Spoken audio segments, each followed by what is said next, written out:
Assalamualaikum warahmatullahi wabarakatuh.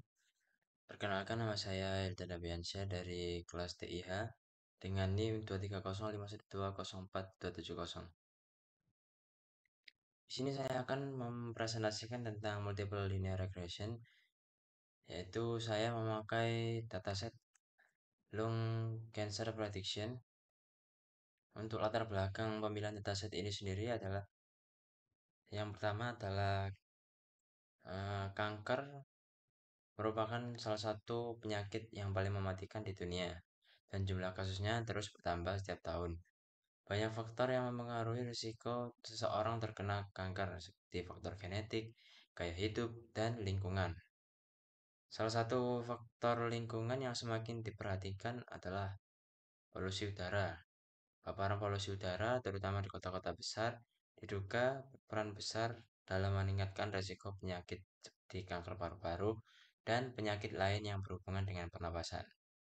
Kemudian yang kedua, dataset ini menyediakan data yang bisa digunakan untuk mempelajari faktor-faktor apa saja yang paling berpengaruh terhadap risiko terkena kanker paru-paru.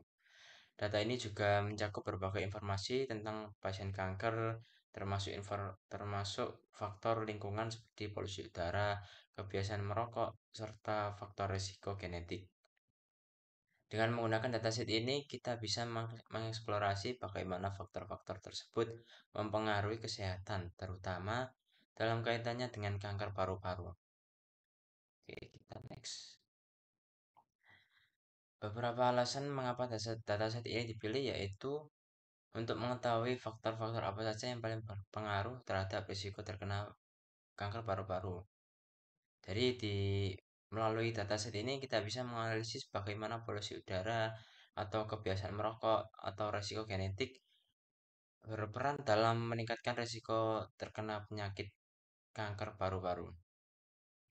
Kemudian untuk membuat model prediktif yang bisa digunakan untuk deteksi dini penyakit paru-paru berdasarkan data pasien.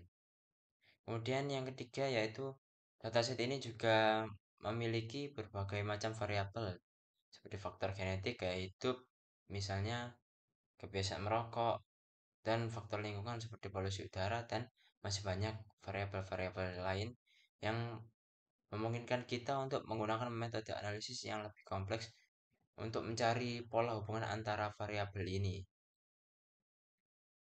Kemudian untuk penjelasan detail datasetnya sendiri di sini terdapat kurang lebih 25 variabel ya. Di sini sebenarnya untuk variabel Y-nya sendiri adalah levelnya ya. Tetapi pada level ini bukan merupakan angka ya, tapi merupakan kata. Jadi saya memakai untuk X1 variabel independennya, X1, X2, X3 saya memakai air pollution, genetic risk atau resiko genetik, dan smoking atau tingkat tingkat merokok lah.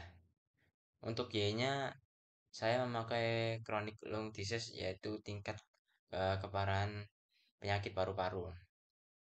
Kemudian ini adalah yang telah saya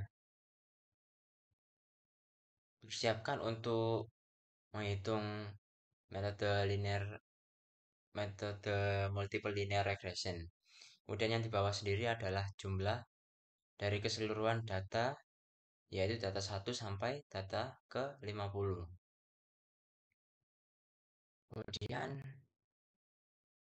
untuk manualisasi MLR sendiri setelah didapat dari tabel di atas diperoleh persamaan sebagai berikut, yaitu 50A plus 179 B1 plus 235 B2 plus 208 B3 sama dengan 233 dan seterusnya. Kemudian setelah itu dijadikan ke matriks dan nantinya akan dijadikan ke matriks segitiga atas menggunakan eliminasi Gauss. Yang pertama 50 R1 baris 1 dibagi 50, kemudian hasilnya seperti yang di arah panah itu. Kemudian setelah mengikuti perhitungan, perhitungan seperti itu, kemudian langkah selanjutnya yaitu seperti ini, dan kemudian dijadikan seperti matriks segitiga atas, seperti yang terakhir ini, yaitu R4 dibagi 140,107. Kemudian setelah manualisasi MLR, setelah dijadikan matriks segitiga atas, kita akan melakukan substitusi mundur, yaitu mencari B3. Di sini B3-nya 0,02424. Untuk B2-nya sendiri diperoleh hasil 0,27313. Untuk B1-nya 0,04549. Setelah itu mencari A dan diperoleh nilai A-nya sebesar 2,20364. Dan kemudian diperoleh dari A, B1, B2, B3 sehingga didapatkan persamaan Y sebagai berikut, yaitu Y sama dengan 2,20364 plus 0,049 0,04549 X1 plus 0,27313 X2 plus 0,24272 X3. Nah, ini nantinya persamaan ini dikaitkan pada data 1 sampai ke 50 dan diperoleh hasilnya yaitu seperti dalam gambar di samping. Yaitu dimana total Y-nya itu 223, kemudian Y prediksi ini didapat dari persamaan yang telah kita peroleh tadi. Dan didapatkan Y prediksinya totalnya, jumlah totalnya 233. Untuk Y min Y prediksi sendiri totalnya 47,61. Dan untuk Y min Y prediksi pangkat 2 yaitu 68,94. Nah, ini kita bulatkan ya, saya bulatkan menjadi 68,94. Kemudian setelah melakukan substitusi mundur, kita melakukan evaluasi performa, yaitu yang pertama kita menghitung RSS-nya sendiri, RSS-nya dulu, yaitu dengan cara sigma Y min Y prediksi pangkat 2, yaitu di mana Y min Y prediksi pangkat 2 ini jumlahnya adalah 68,9. Kemudian setelah itu kita menggunakan metode lainnya yaitu seperti MSE, RSE, RMSE, dan MAPE dan diperoleh hasil sebagai berikut. Kemudian kesimpulannya dari evaluasi performa model RSS sebesar 68,94 menunjukkan bahwa meskipun model ini memiliki kesalahan prediksi, namun model ini masih cukup akurat.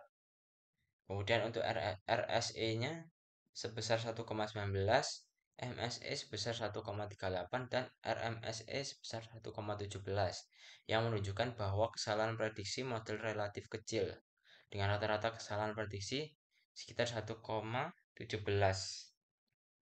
Kemudian untuk MAPE-nya sebesar 0,427% yang menunjukkan bahwa model memiliki tingkat akurasi yang sangat baik dengan kesalahan prediksi yang sangat kecil dalam persentase. Untuk secara keseluruhan, model ini bekerja cukup baik dalam memprediksi penyakit paru-paru kronis, meskipun ada ruang untuk perbaikan. Berarti ini masih sangat bisa untuk diperbaiki. Dengan penambahan variabel atau pengolahan data yang lebih dalam, mungkin mengaitkan variabel lain untuk memprediksi tingkat keparahan penyakit paru-paru. Hal ini memberikan landasan yang kuat untuk mengembangkan model prediktif yang lebih akurat dalam memahami resiko penyakit paru-paru yang disebabkan oleh faktor lingkungan dan gaya hidup. Untuk variabel yang paling mempengaruhi yaitu di sini B2 ya, di mana B2 ini X2-nya itu